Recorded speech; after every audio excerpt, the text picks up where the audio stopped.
Let me tell you something that might shake you awake. I am 104 years old. 104. This morning, before the sun had fully stretched across the sky, I sat down at my old upright piano and played Chopin.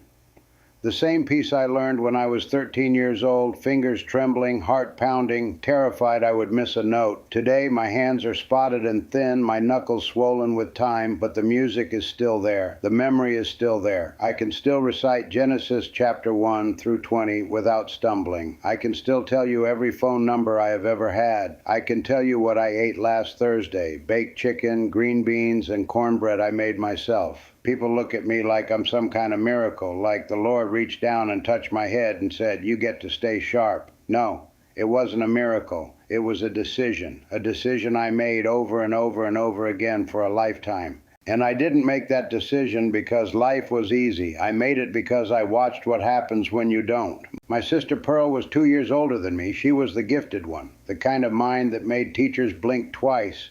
She could play piano by ear. You'd hum a tune once, and she'd sit down and find it on the keys like she'd known it all her life. She could do arithmetic in her head faster than most folks could punch it into a calculator. She remembered everything, names, dates, conversations from decades ago. When we were young, I thought she would outshine us all. I thought her mind was indestructible. But talent is not the same as discipline, and potential is not the same as protection. When Pearl turned 80, she started forgetting little things, just tiny cracks in the wall, where she left her purse, what day it was, an appointment here and there. We laughed it off at first. "You're getting older," we'd say, but I watched closely. By 83, she forgot my name, looked at me with eyes that once knew every detail of my face and asked a nurse who I was. By 85, she didn't recognize her own children. The woman who could play Gershwin without sheet music forgot how to hold a fork. I stood beside her bed one afternoon while she stared at the wall like it held secrets she couldn't reach, and something inside me hardened. I felt fear, yes, but more than fear, I felt fire. I thought, that is not going to be me. I will not disappear while I'm still breathing. I will not hand my mind over without a fight. That was the day I chose discipline over comfort. Let me tell you something about the human mind. It is powerful, but it is also lazy. It wants the soft chair. It wants the easy answer. It wants repetition and routine that require no effort. If you let it, it will shrink to fit the smallest version of your life, and most people let it. I did not. Every morning, no matter how I feel, I sit at that piano. Not to play the easy hymns I've known for 80 years, not to drift through the melodies my fingers could find in their sleep. I choose the hard pieces, Chopin, Beethoven, the ones that force my brain to pay attention, the ones that demand precision. My fingers stumble sometimes. I start over, again and again, because that struggle is the point. When you wrestle with something difficult, your brain wakes up. It says, "We are needed." And when you are needed, you stay alive inside. There were mornings I didn't feel like it, mornings when grief pressed on my chest so heavy I could barely breathe.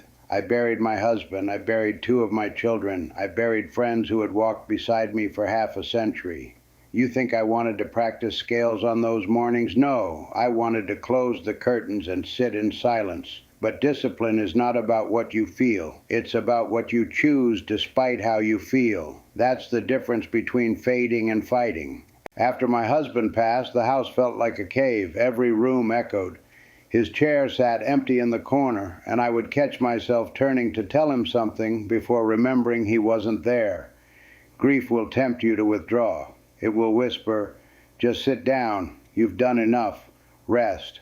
But there is a kind of rest that heals, and there is a kind that erases you.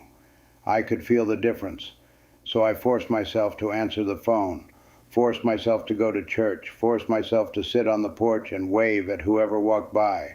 Some days I smiled through tears. Some days I wanted to scream at the world for continuing without him, but I showed up anyway, because isolation is the slowest, quietest killer of the mind. I play cards every Thursday with 3 women from church. I've done it for over 30 years. I don't even like one of them much. Dolores talks too loud, and I'm almost certain she bends the rules when nobody's looking, but I go. I go because following the game, remembering the rules, reading faces, holding conversation, all of that keeps the machinery running. Your brain needs friction. It needs interaction. It needs the unpredictable spark of other human beings. I have watched people retreat into themselves after loss. They say they are tired of drama, tired of noise, tired of people. 3 years later, they are confused, then forgetful, then gone in ways that have nothing to do with the body. The mind shuts down when it believes it is no longer required to engage. You must stay in the world. And then there is movement. I am not running marathons. These knees have lived a long life.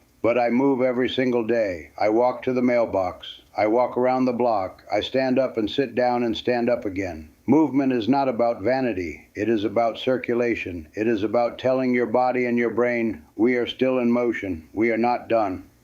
I had a brother, Samuel. At 70, he said he had earned his rest, said he'd worked hard enough. He stopped walking, stopped stretching, stopped pushing himself. By 80, his mind had dulled. He forgot what year it was. He sat in the same chair and watched the same shows, and his world shrank to the size of that living room. Comfort cost him clarity. That's what people don't understand. Every choice compounds. Every day you choose ease over effort. You are building a future you will have to live in. Every day you choose discipline. You are building strength you cannot yet see. Sleep is another battle. I go to bed at 9. Not because I am old, but because I respect the rhythm of my body. Sleep is not laziness. It is restoration. When you cheat your sleep, you rob your mind of its ability to clean itself, to sort through memory, to file away experience. I protected my sleep like it was treasure. No late-night nonsense. No drifting off in a chair with the television humming. When it is time to rest, I rest deeply. And I eat food that looks like it came from the earth, not a factory. Vegetables, beans, fish, chicken, eggs, cornbread from my own hands. I don't need a label to tell me what is good. If I cannot pronounce it, I do not eat it. Your brain is flesh and blood. It runs on what you give it. Feed it trash and it will struggle. Feed it nourishment and it will serve you. But none of these habits would matter without one final piece: purpose. When Pearl forgot my name, it wasn't just memory she lost. It was identity. And when my husband died, I felt my own purpose flicker. Who was I without him? Who was I without the roles I had played for decades? There was a moment I stood in my kitchen staring at the sink, thinking maybe it would be easier to simply wait for the years to finish their work. And then my great-granddaughter asked me to teach her piano. She was leaving for college soon. She said she wanted to learn before she went.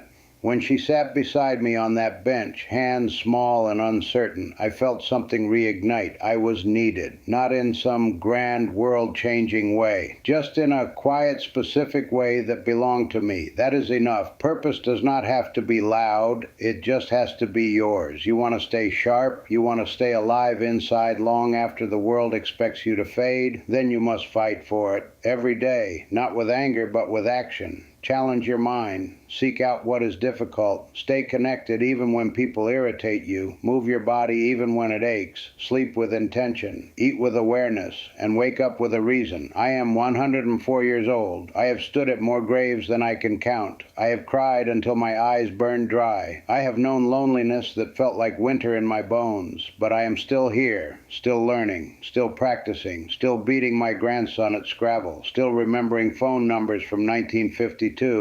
Not because I was chosen for some miracle, but because I chose not to surrender. There is no shortcut, no secret pill, no magic prayer that replaces the daily work. There is only consistency. There is only discipline. There is only the decision to show up for your own life, even when it hurts. And as long as I wake up breathing, I will sit at that piano. I will turn the page to a piece that challenges me. I will shuffle those cards on Thursday and squint at Dolores when she thinks I'm not looking. I will walk to that mailbox. I will open my Bible and commit another verse to memory. I will live on purpose, because fading is easy, fighting takes faith, and I chose to fight.